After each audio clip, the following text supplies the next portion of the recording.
Hi, welcome back to Christine's Home Affairs. Today I'm going to show you the correct way to do the tote bag that I showed you how to make in my previous video. So if you remember my previous video, I was making just a child's tote bag and I made a big mistake and I had to improvise and put it together a completely different way to what I had intended. This bag here is put together the way I wanted it to be put together. Stick around and I'll show you how to make this bag with boxed corners the way I had intended to make it in the first place. The first thing we need is our fabric. Now I've got here a piece of fabric that's the full width of fabric. So if your quilting cotton is 42 inches wide, I'm using a 42-inch length of quilter's cotton, and we're going to be cutting this in half for the handles later. So this is 4 inches wide by the full width of your fabric. Now if you're using scrap pieces of fabric, use 4 inches by 20 to 21 inches of fabric. We can fold the fabric in half, fold it in half again toward the center, and then we fold it in half again, and we're going to stitch this all the way down the long edge on both sides. So that's for our handles, and it's much quicker to do this all in one go rather than cutting your handle up in two pieces and doing them separately. So I'm just doing them all in one go. 4 inches by 20 to 21 inches. You can make them longer if you like. My lining piece of fabric is 14 inches by 30 inches. So this is just an old piece of backing from an old quilt that I had done years ago. And this piece of fabric, which is really cute, it's a new one that I've just got in the shop. It looks like cotton reels on there. So it's really nice and vibrant. I thought this would be a nice one to make as a craft bag. So this also is 30 inches by 14 inches. What I've done here is I've ironed on a dressmaker's interfacing, so it's just a medium weight interfacing. This particular one is a cotton iron-on interfacing, but you can use anything that you like. If you want to use a palin or a batting, you can do that. I wanted a bag this time that wasn't padded. I just wanted something that had a bit of stability on the outside. So 14 inches by 30 inches for the main, 40 by 13 for your lining, and a 4-inch strip of fabric from the whole width of your fabric, or two 21-inch pieces, 20 to 21s, for your handles. Now I've actually gone and put some interfacing on my handles as well. This is optional. I just figured this one here is going to be a craft bag, and the crafty ladies would like something with a little bit more stability, so it's actually going to be a little bit stiffer than the child's tote bag that I did the other day. What we're going to do this time is stitch the handle all the way along the long edge down both sides, and then we can cut this in half. There's no need to back stitch at the beginning and the end because these handles are going to be tucked into the inside of the bag.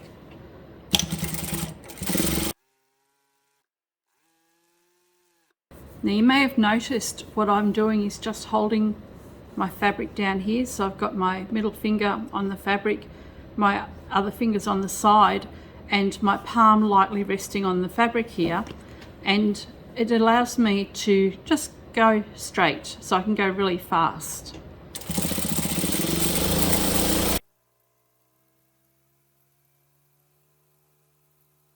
That's the handle done, and all I need to do now is just fold it in half and cut it in half. And just make sure your handles are the same length,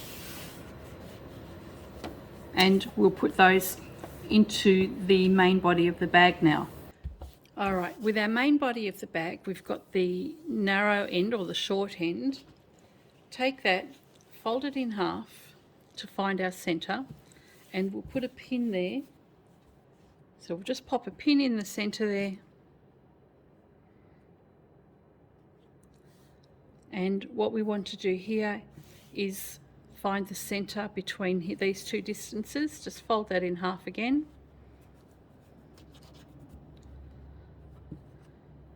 Pop a pin there.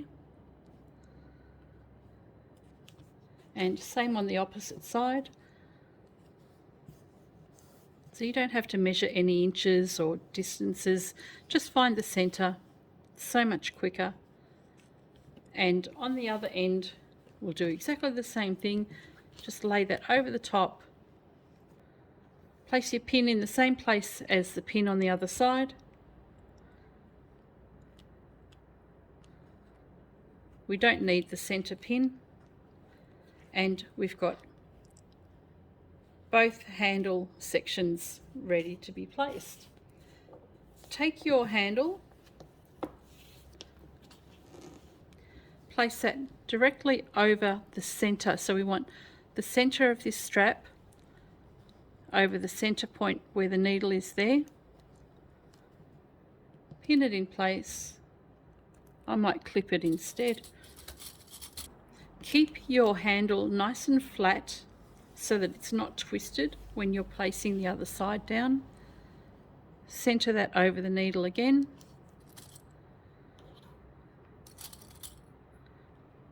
And when we take this to the machine, we're just going to stitch 1/4 inch on either side. Turn your work around, grab the other end, and we'll do exactly the same thing.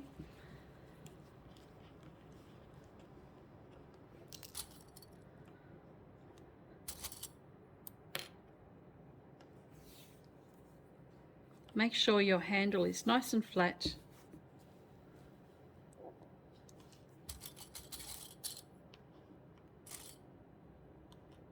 And we can take this to the machine. Now you'll see that you can see the salvage on this. I'm going to be doing just 1/4 inch seam here, but later on when I do my final stitching, I'm going to do a 1/2 inch seam allowance. So this white section will be taken up, so I just don't have to waste any fabric at all. I could easily cut this off if I wanted to, in which case you would make sure you had the same amount cut off on the opposite end. Take this to the machine and we'll stitch it down. Now I've stitched the handle down, and I just want to mention that a lot of times when people are making handles for bags, you'll be asked to stitch across, down, across, up, and do a cross in there as well. In this particular bag you don't need to do that because I've triple stitched along here. So I've just done 1/4 inch seam, I've gone back and forward, and that's going to be secure in itself. When the lining goes on, it's also going to be stitched down, and then when the lining and the bag are finished and turned through, we're going to be doing a top stitch. So you're going to have at least 5 rows of stitches over this handle. So the handle is going to last pretty well no matter what the weight is in here. If you're going to have something really heavy in here that breaks the handle, well, it's going to break the whole bag. So your stitching is going to be very, very secure with at least 5 rows of stitching. So now what we can do is take our bag and lay these pieces right side facing. And this is where I got it wrong in my bag the other day, the child's tote bag. I actually clipped all the main bag and the main body and the lining bag together and sewed the whole thing together. I wasn't meant to do that. So this is what we were supposed to do. Okay, let's stitch this all the way down on both sides. When we're doing that, we'll do a back stitch at the top on both ends, and we'll do the same thing at the bottom as well. We want to have it secured at the bottom because we're going to clip the corners, and we also want it secured at the top because the top is a stress point. So let's back stitch at the beginning and the end, and we'll stitch all the way down. Then we'll take our lining piece of fabric and we'll place that right sides together. So this is the right side and that's your wrong side. We'll place them right sides together and we'll pin or clip it in place down the sides there, and we will stitch this together all the way down one side, but the other side we'll stitch it at the top, stitch it at the bottom. We'll leave an opening there for turning through. Just make sure you've got right sides together.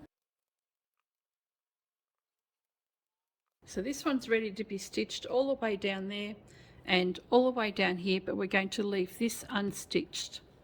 Now I'm using a 1/2 inch seam allowance here. If you want to use 1/4 inch or more, that's up to yourself.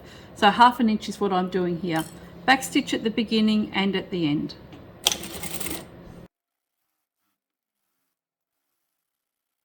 and I'll repeat that for the other side. And remember, I'm just going to stitch this part, so I'll back stitch at the beginning and the end here, then I'll start again here and back stitch at the beginning and the end there, and we'll leave that open.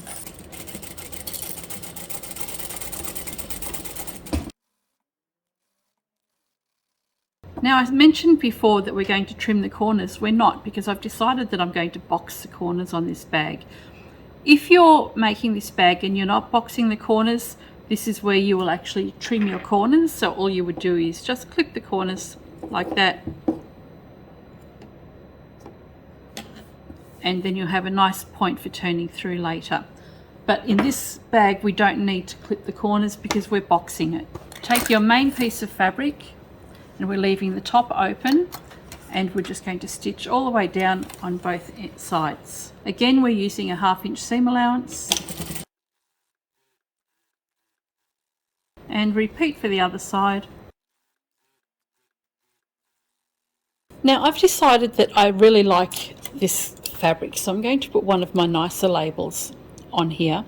Normally I would have done that before I'd sewn the side seams up. So I'm going to put this label on here, the Christine Made It, and then I'm going to use my advertising label on the inside of the bag instead.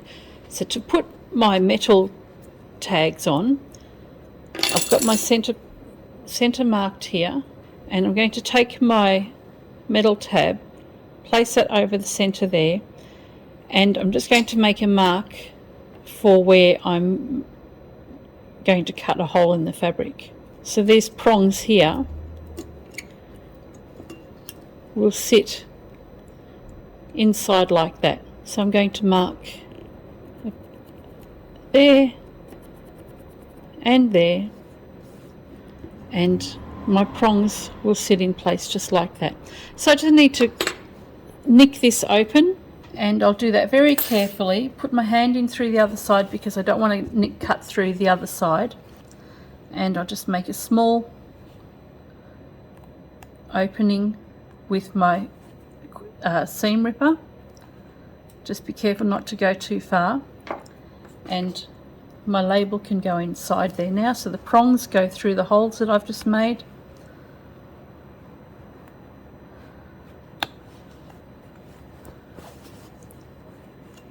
And then on the opposite side I'll put my bar,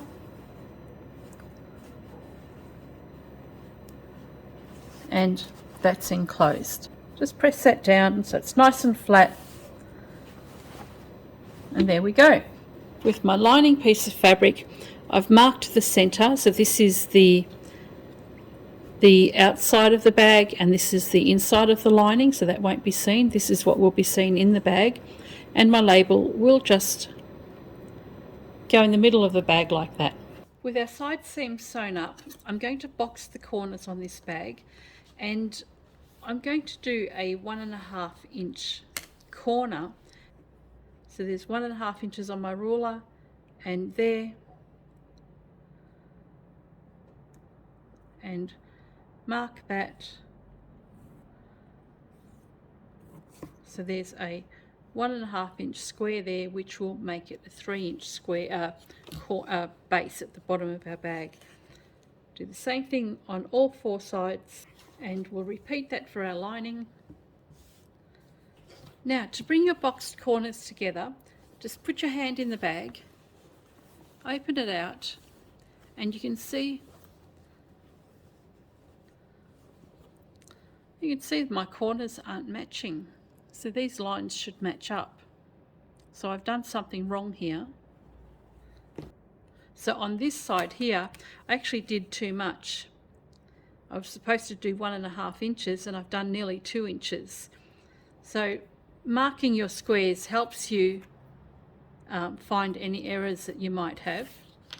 So if we now go and try that again, and pinch the corners out, you'll see that these corners and this line match up now. Okay, so this is the line that it should have been matching up with. So we'll take that to the machine, we'll stitch it down along the drawn line, And we'll do the same for the other corner, and we'll also do the same for the lining piece. Just pinch it together, and we'll do the same for the lining. Now you may have noticed that when I fold my side seams down, this side I folded my side seam going in this direction, and on the other side my side seam goes in this direction. The reason for that is because when I sew my bag up, so if I follow the line of the seam, and I just pop a pin in here for a minute and do the same on the other side, follow the line of this seam. And the reason I like to do that is because on my bags, on my clothing, I like to have my seams going in the same direction. So if this is the front of my bag, I want my seams pressed to the back. It also helps later on when I'm putting the other bag together as well. Now we can take this to the machine and we'll stitch all of our corners on the main body and the lining together.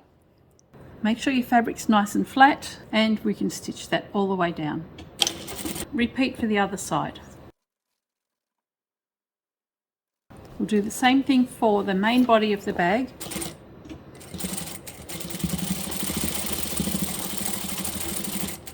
Take your corners and we can trim off the excess. Line up your ears there.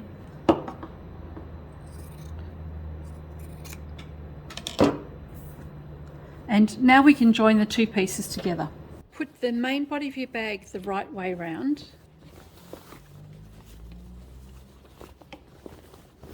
Poke out your corners, and you can take this to the iron and press it as well if you want to. I think I might do that before I go on with the next step. Okay, I've gone and pressed this. Corners are poked out, bag is the right way around, and we can take our lining piece, and we want our lining piece, the visible side, to be facing our main body of the bag. So all we need to do is pop the main bag inside the lining, and the handles can go in there as well, and then we can match up our side seam on the main bag and the lining. Now you can see on the lining here I've got my seam going in this direction, and if I turn that through, I've got the seam going in the same direction. I'd prefer them to go in the opposite direction to each other, so I'm just going to turn the bag around and pop that back in, and now I've got the seam on my main bag going to the right and the seam on my lining going to the left. The reason this is better is because when we join this together here, we're going to reduce the bulk, and it also helps us line the fabric up much better, so it almost snaps into place like a jigsaw. You can feel the seams joining together there. So if you put a pin or a clip in place, these will be perfectly aligned, and when you stitch, you'll only be stitching through 2, 3, 4 layers of fabric here and 4 on the other side. If we had the seams both going in the same direction, you're going to have an extra 2 layers, and some machines don't like that. So we can go to the other side and we'll have the same outcome. This seam goes to the left, the other one goes to the right. They'll lock in place.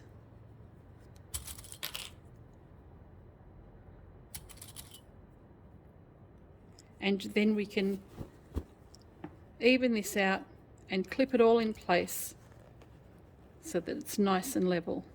Now this is all evenly clipped or pinned together. I'm going to start from the side seam to start my sewing. I'll do a back stitch at the beginning and when I get to the end. And over the handles, the area where your handles are, it's up to yourself if you want to double stitch over this, but we've already done that when we've stitched it to the main body of the bag, so you really don't need to. And don't forget, we're going to be top stitching this as well. So 1/2 inch seam allowance all the way around. Just make sure your side seams are lined up properly and that they're clipped in or locked in place nicely there, and 1/2 inch with a back stitch.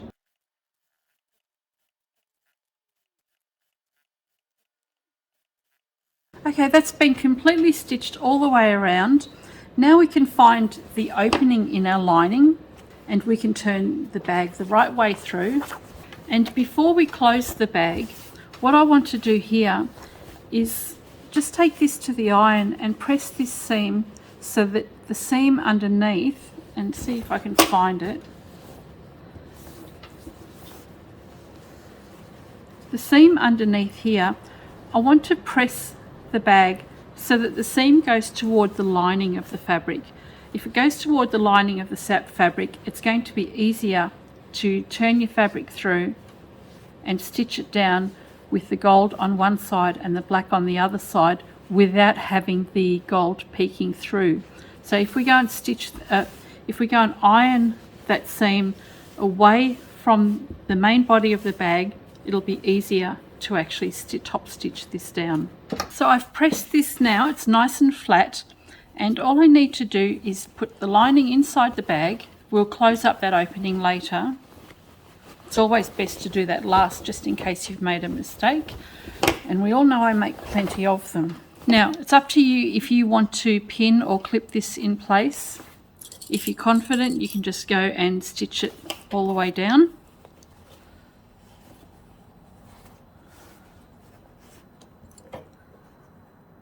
So when we stitch this, we're just going to do about 1/8 of an inch top stitch right along the very top edge here, and we'll go all the way around. Make sure you get your thread to match the top and the bottom of your fabric, and I'll start on the side seam and just start stitching 1/8 of an inch all the way around.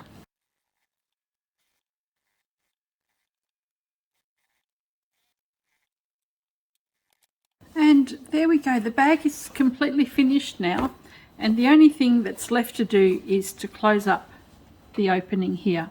So if you just pinch the sides together, clip it in place, and just make sure you've got the right colour thread, and we can just stitch this side seam closed really close to the edge. And let's turn the bag through. There is our finished bag. We've got our metal tag on the front. That one just says Christine made it, and I'll just peel off that plastic protective cover. So that's really nice. It's a gunmetal grey, and I got these labels from Alibaba.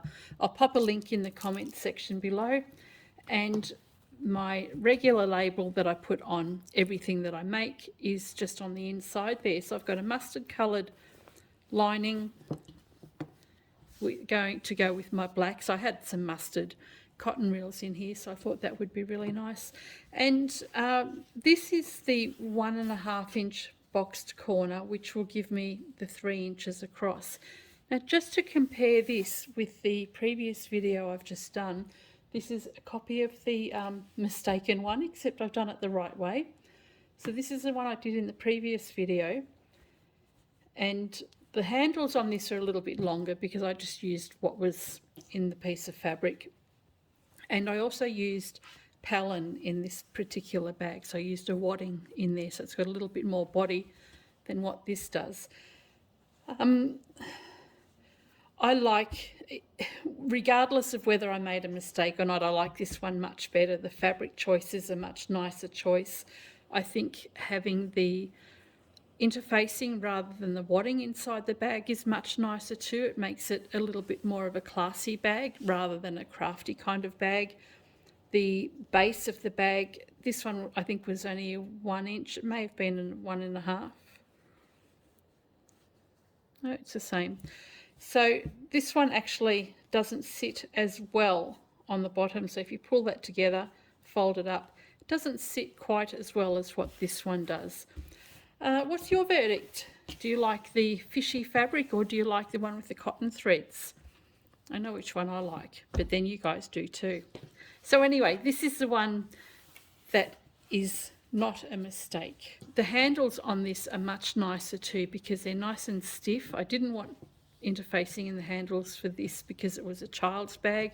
This one here is going to be more of an adult's craft style bag, and the handles being a lot stiffer, they'll sit much more nicely, and yeah, just overall I think it's a much more classy looking bag. I think I'm going to try and sell this one in the shop as well, especially since I've gone and put a label on it. I need to now, don't I? This one here, because I don't like it so much, I've just priced it at $15. The fabric also didn't cost me anything because this was a vintage fabric in my stash, so there was nothing in here that actually cost me anything except for my time. So I'm happy with $15 for this one if I can get it. I didn't even bother to label it. This one here I like much better. I have actually purchased the material for this. I have used just leftover fabric on the inside, but the labels and the material on the outside have been purchased. So I've got to take that into account. It was a really quick bag to make. I can probably get these done in about 15 minutes. So if I just factored my time into it, that's 4 bags an hour, which would just be $10 and $10 worth of labour per bag. And the fabric is probably about $10, but I think this is a $30 bag. So I'm going to pop a $30 price tag on this. That'll take into account any extra time that I may have taken with ironing or cutting or things like that. What I would also do to keep my costs down, and the time is the biggest factor in this, it takes a long time to actually fold and press and iron your handles. So what I would use is my strapping. Now you all know that I love to use this strapping for my handles, and it's the same size. It's really good and strong and sturdy. I would actually pop that on the inside of my bag and that would look nice as well. Doesn't look quite as classy as what this particular handle does because it's nice and stiff, and I think the fabric makes it. But yeah, I might consider using these sorts of handles on the inside of the bag instead, just to keep my costs down. It'll be the time cost because it does take a while to fold and iron these handles. Anyway, I hope you've enjoyed this video and I hope you enjoy this bag. Let me know which one you like the better. Do you like the fishy fabric? Do you like the bag that's padded? Or do you like the bag that's got nice crisp edges? It's nice funky cotton reel fabric. Thanks for watching. Catch you next time.